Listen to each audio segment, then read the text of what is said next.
MM public school Banarpur में वार्षिकोत्सव धूमधाम से किया गया आयोजित। एमएम पब्लिक स्कूल बनारपुर में वार्षिकोत्सव का धूमधाम से आयोजन किया गया। इस मौके पर बच्चों ने सांस्कृतिक कार्यक्रम प्रस्तुत करके लोगों का मन मोह लिया।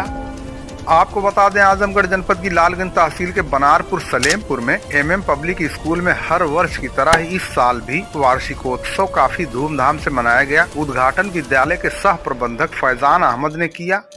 विद्यालय के अध्यक्ष अबुल लैस खान ने कार्यक्रम के सफल आयोजन के लिए सभी का धन्यवाद ज्ञापित किया। उन्होंने कहा, ऐसे कार्यक्रम आयोजित होने से बच्चों में उत्साह बढ़ता है तथा वो मन लगाकर पढ़ते हैं। प्रधानाचार्य राजेश सिंह ने कहा, यहाँ वार्षिकोत्सव कार्यक्रम हर वर्ष की तरह काफी धूमधाम से इस साल भी आयोजित किया गया। उन्होंने कहा, बच्चों को प्रोत्साहित करने के लिए ऐसे आयोजन नितांत आवश्यक हैं। इससे जहां बच्चों के शिक्षा ग्रहण करने में रुचि बढ़ती है, वहीं विभिन्न प्रकार के कार्यक्रम में सहभागिता के फलस्वरूप उनका मनोबल बढ़ता है तथा उनका पढ़ाई में मन लगता है। उन्होंने कहा कि ऐसे आयोजन होते रहने चाहिए ताकि बच्चों का पढ़ाई में मन लग सके। उन्होंने कहा, शिक्षा ग्रहण करके ही उन्नति के शिखर पर पहुंचा जा सकता है। उन्होंने बच्चों का आह्वान किया कि वो खूब मन लगाकर पढ़ें। उन्होंने कहा, पढ़ाई एक ऐसा माध्यम है जो आपको महान बनाती है। वार्षिकोत्सव में विद्यालय के छात्र छात्राओं ने विभिन्न प्रकार के कार्यक्रम प्रस्तुत किए। इसमें नाटक, कव्वाली, नृत्य, नात, देशभक्ति गीत वगैरह इसमें शामिल रहे। कार्यक्रम को सफल बनाने में विद्यालय के senior coordinator Sunil Kumar, junior coordinator Gulshaman Arif, Yogendra Nath Yadav, Shailendra Singh, Satwant Rawat, Prakash Barnwal, Hafiz Mohammad Qasim, Shakila Ansari, Anita Singh, Zeba Firdaus, Sheeja Bano, Anita Saroj, Hina Saini, Arifa Khan, Preeti Maurya, Samar Shifa, Arfa Sheikh, नूर फातिमा, रिशु सिंह आदि प्रमुख रूप से शामिल रहे। इस मौके पर शमीम अहमद उर्फ शम्मू, मोहम्मद खालिद उर्फ पप्पू प्रधान, रईस अहमद, तनवीर अहमद, मोहम्मद नाजिम, इरफान अहमद वगैरह मौजूद रहे। सक्सेसफुल पेरेंटिंग के बारे में हम बताना चाहेंगे कि ये पेरेंटिंग मेरी समझ से दो प्रकार की होती है। एक ट्रेडिशनल पेरेंटिंग और एक जो है मॉडर्न पेरेंटिंग। ट्रेडिशनल पेरेंटिंग में क्या होता है कि हम लोग अपने बच्चे को घर पे किस तरह से डील करते हैं। जैसे मैं एग्जाम्पल के थ्रू समझाना चाहूँगा कि हम लोग, हमारा बच्चा अगर घर पे गलती करता है, जैसे गलतियों में मान लीजिए वो बार बार मोबाइल फ़ोन यूज करता है, टीवी शो वगैरह देखता है और भी इस तरह से बहुत सारी गलतियां हमारा बच्चा बराबर करता रहता है, तो इस गलतियों को सुधारने के लिए हम लोग बच्चे को पहले क्या करते हैं?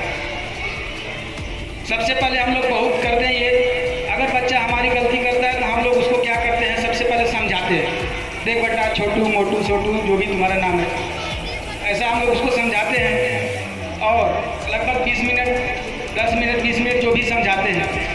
और समझाने के बाद क्या हमारा बच्चा सुधर जाता है?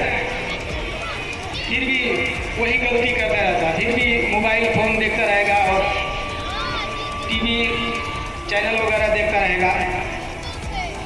और इसके बाद अगर फिर से गलती करता है तो हम लोग क्या करते हैं?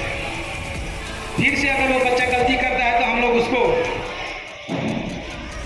डांटते हैं, और अगर फिर नहीं मानता, फिर भी गलती करता है तो हम लोग बहुत उसको फिर पनिश करते हैं। ऐसा ही होता है ना, ट्रेडिशनल पेरेंटिंग सिस्टम में ऐसा ही होता है कि अगर पहले बच्चा गलती करता है तो हम लोग उसको पहले रोकते हैं, और फिर से बच्चा गलती करता है तो हम लोग उसको टोकते हैं, और फिर से बच्चा गलती करता है तो हम लोग उसको ठोकते हैं। This is the 3 type of parenting system. According this we deal our child students at the home. यही है जिस तरह से हम लोग ट्रेडिशनल पेरेंटिंग सिस्टम में अपने बच्चे को घर पे डील करते हैं। तो ये 3 सिस्टम अपनाते हैं, पहले बच्चे को रोकते हैं, फिर टोकते हैं, फिर ठोकते हैं। और ये 3 सिस्टम अपनाने के बाद क्या हमारा बच्चा फिर से सुधर जाता है? क्या कभी ऐसा हुआ कि हमने बच्चे को मारा और बच्चा आके हमसे बोलता है कि सॉरी, आज आपने हमको मारा, हम सुधर गए? ऐसा कभी बच्चा बोला है? ऐसा कभी हुआ है? नहीं। मीन्स कहने का मतलब ये जो हमारी पेरेंटिंग सिस्टम है, रोक टोक और ठोक वाली, ये कहीं ना कहीं इसमें मिस्टेक है। कहीं न कहीं इसमें गलतियां हैं, त्रुटियां हैं, जिनकी वजह से हमारे बच्चे के ऊपर उतना ज़्यादा असर नहीं पड़ता है। हम लोग डांटते हैं, फटकारते हैं, मारते हैं, पीटते हैं, इसके बाद भी हमारे बच्चे के अंदर वो सुधार नहीं आता जो हम चाहते हैं कि हमारा बच्चा हमारे अकॉर्डिंग। हम कहते हैं बच्चे अच्छे से पढ़ो लिखो, शांतिपूर्वक रहो। क्या कभी ऐसा हुआ है? नहीं। तो हमारा बच्चा हमारी बात को क्यों नहीं मानता? हमारा बच्चा हमारी बात को क्यों नहीं मानता? हमारी बात को बार बार निगलेक्ट क्यों करता है? इसके लिए हम बहुत ज़्यादा मेडिटेशन किए, बहुत ज़्यादा चिंतन किए, सोचे, तो हमको समझ में आया कि 3 फैक्टर्स ऐसे हैं, 3 ऐसे फैक्टर्स हैं जिनकी वजह से हमारा बच्चा जो है हमारी बात को नहीं सुनता, हमारी बात को नहीं मानता। हमने रोका टोका और ठोका, इसके बाद भी हमारा बच्चा नहीं मानता। तो क्यों नहीं मानता? इसके पीछे 3 ऐसे कारण हमको, जहाँ तक मेरे को समझ में आया। मैं पहला कारण आपको बताना चाहूँगा कि जिसकी वजह से हमारा बच्चा हमारी बात नहीं मानता। आप लोग थोड़ा ध्यान देंगे तो समझ में आ जाएगा कि जैसे मैं जो पहला फैक्टर है वो है टैलेंट। हमारे और बच्चे के बीच में जो टैलेंट है ना, वो बहुत डिफर है। अगर हम याद करें, हम भी कभी 5 साल के, 2 साल के, 2.5 साल के हुआ करते थे, और उस टाइम से और इस टाइम जो बच्चे हमारे 2.5 साल के हैं, उन दोनों के टाइम मैनेजमेंट के बीच में अगर हम कंपेयर करें, अगर हम ये अपेक्षाकृत करें, तुलना करें, तो देखेंगे कि जो हमारे बच्चे का जो IQ लेवल है वो कहीं हमसे ज़्यादा है।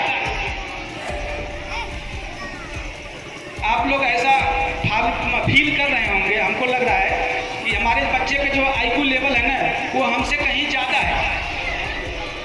अभी मैं एग्जाम्पल के थ्रू कहना चाहूँगा कि जैसे मान लीजिए कि हमारे घर पे कोई काम चल रहा हो, और उस काम के दौरान एक ऐसा व्यक्ति आता है जिसको कोई नॉलेज नहीं है उस काम का, जो काम हमारे यहाँ चल रहा हो उस काम का कोई नॉलेज नहीं है, और वो हमको एडवाइस पर एडवाइस देता जाए, नहीं ऐसा नहीं, ऐसा होना चाहिए, ऐसा नहीं, वैसा करना चाहिए। और कोई एक ऐसा व्यक्ति आए जिसको उस काम का बिल्कुल नॉलेज है, वो पक्का उस काम को समझ करके ठीक से ढंग से सीख करके आया हो, और वो आदमी आपको नॉलेज देगा तो नहीं ऐसा नहीं, ऐसा होना चाहिए। अगर वो जो नॉलेजेबल आदमी है, समझदार आदमी है, जो उस काम को बिल्कुल सीख के आया है, अगर वो आदमी आपको समझाए कि नहीं ऐसा नहीं वैसा होना चाहिए, तो आप किसकी बात मानेंगे? जो आदमी बिल्कुल काम के बारे में जानता ही ना हो, वो अगर आपको एडवाइस दे उसकी बात मानेंगे, या जो आदमी बिल्कुल काम को जानता है, सीख करके आया है, नॉलेजेबल है, समझदार है, उसकी बात को आप मानेंगे? किसकी बात को आप मानेंगे? मेरे समझ से हमें उसकी बात माननी चाहिए जो उस काम का जानकार है, समझदार है, जो उस काम को बिल्कुल सीख करके पक्का होके आया है। शायद हमें उसी की बात माननी चाहिए। यस और नो? यस और नो? तो क्यों ऐसा होना चाहिए? ऐसा क्यों हम लोग ऐसा क्यों करते हैं कि जो समझदार व्यक्ति है, जो पक्का काम को सीख करके आया, उसको हम मानते हैं? इसलिए मानते हैं क्योंकि उसकी टैलेंट जो है ना, उस काम की टैलेंट उसके पास है, उस काम की टैलेंट उसके पास होती है, वो बिल्कुल टैलेंटेड होता है उस काम में, इसलिए हम उसकी बात को मानते हैं।